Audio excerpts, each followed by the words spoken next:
Salut, ici Maps. Aujourd'hui, je vous parle du Conte interdit Boucle d'or, écrit par Yvan Godbout. Oui, je le sais, ça faisait un petit bout de temps que je n'avais pas lu de Conte interdit, mais c'est comme ça, la vie étant comme ça. Donc, Boucle d'or, juste avant de vous en parler, il est important de spécifier que pour une bonne compréhension de ce livre-là, vous devriez avoir lu Hansel et Gretel avant.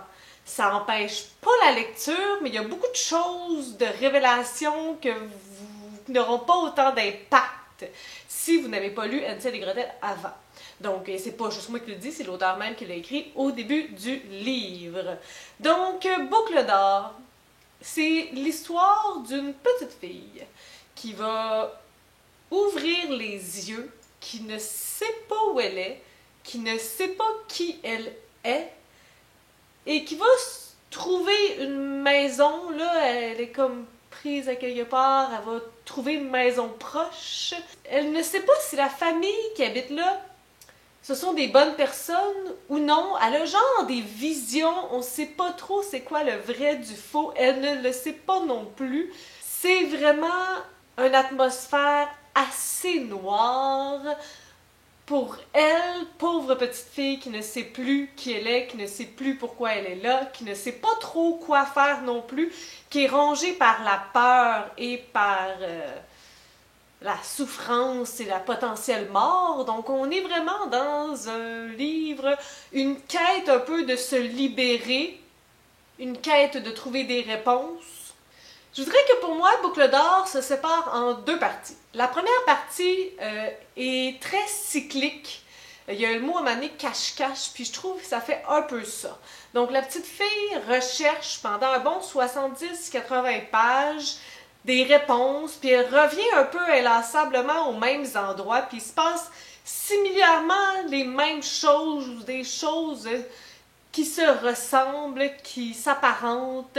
Elle a des visions de la famille qui sont des belles visions, elle a des mauvaises visions, elle sait pas trop à qui se fier, à quoi se fier.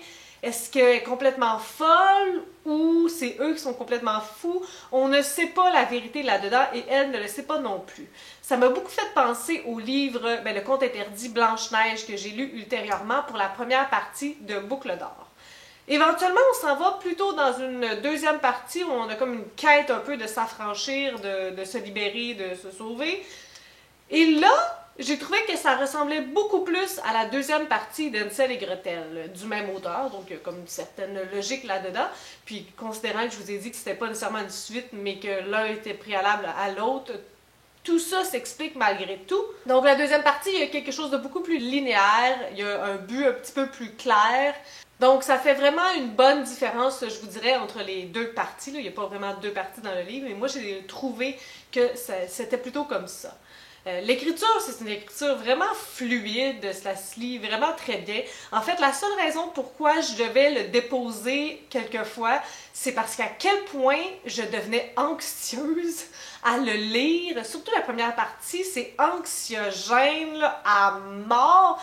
Et c'est bon parce que c'est sûrement ce que la petite fille vit aussi, là. Mais j'avais le cœur qui pompait, qui débattait, j'en pouvais juste plus, c'était vraiment dur. Puis il y a comme des passages comme gore, comme dégueulasse. Et là, j'étais comme tout mal à l'intérieur. Donc, je vous dirais que pour le bien de ma lecture, j'ai eu plus de facilité à lire la deuxième partie que la première. La première, je devais prendre des bonnes pauses. La deuxième partie, elle est pas en reste non plus, là. On n'est pas dans le joyeux, là. Le mal est partout et tout le temps. Puis ça fait vraiment un grand clin d'œil à Hansel et Gretel dans la deuxième partie parce qu'il y a des éléments qui reviennent et des éléments, ma foi, qui m'ont fait mourir dans Hansel et Gretel. Alors là, je n'étais pas en reste du tout. Je sais pas trop par contre quelle est mon appréciation générale de ce livre-là. J'ai de la misère à me situer.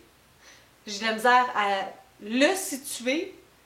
Pour ce qui est de la première partie, ben, un peu comme je l'ai dit dans Blanche-Neige, c'est pas nécessairement quelque chose qui m'interpelle énormément, cet aspect cyclique, cet aspect qu'on sait pas c'est quoi le but, qu'on sait plus trop quand est-ce que ça va arrêter, mais ça a quand même eu un effet fort sur moi.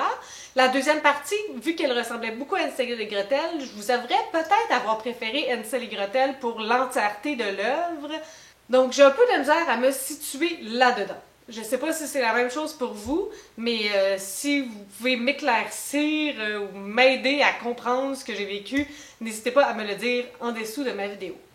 Le dernier élément dont je veux vous parler, c'est les similitudes avec le vrai conte Boucle d'or. Donc, il y en a eu quelques-unes. Premièrement, juste l'aspect de notre protagoniste. Il y a cette histoire-là aussi de la petite famille qu'elle va rencontrer qui se surnomme un peu les ours. Il va y avoir aussi 3 personnes. Il y a cet aspect-là aussi un peu floral dans l'histoire de Boucle d'or. Elle s'en va un peu de plus en plus loin en trouvant des fleurs. Puis il y a cet aspect-là aussi. Quelques similitudes malgré tout. C'est peut-être pas celui qui est le plus similaire ou qui a le plus de clin d'œil au conte original. Mais malgré tout, je peux pas dire que moi, c'est nécessairement ce que je recherche le plus. Sauf que ça ajoute un petit quelque chose de plus lorsqu'il y a beaucoup d'allusions au conte. Comme le conte des 3 petits cochons, lui, c'en est un que je trouvais qu'il y avait énormément de clin d'œil au conte d'origine. Ça fait toujours un peu plaisir parce que c'est ça qu'on lit. Mais je suis tout à fait d'accord aussi à aller dans une direction différente. Alors, pour moi, ça va faire le tour de ma critique de Boucle d'or. Si vous avez des suggestions, des critiques, des commentaires, n'hésitez pas à le faire en dessous de ma vidéo. Je publie des vidéos le mercredi et le samedi. Si vous aimez cette vidéo, n'hésitez pas à mettre un petit pouce ou à vous inscrire à ma chaîne et n'hésitez pas de soutenir Yvan Godbout. Sur ce, je vous souhaite de bonnes lectures.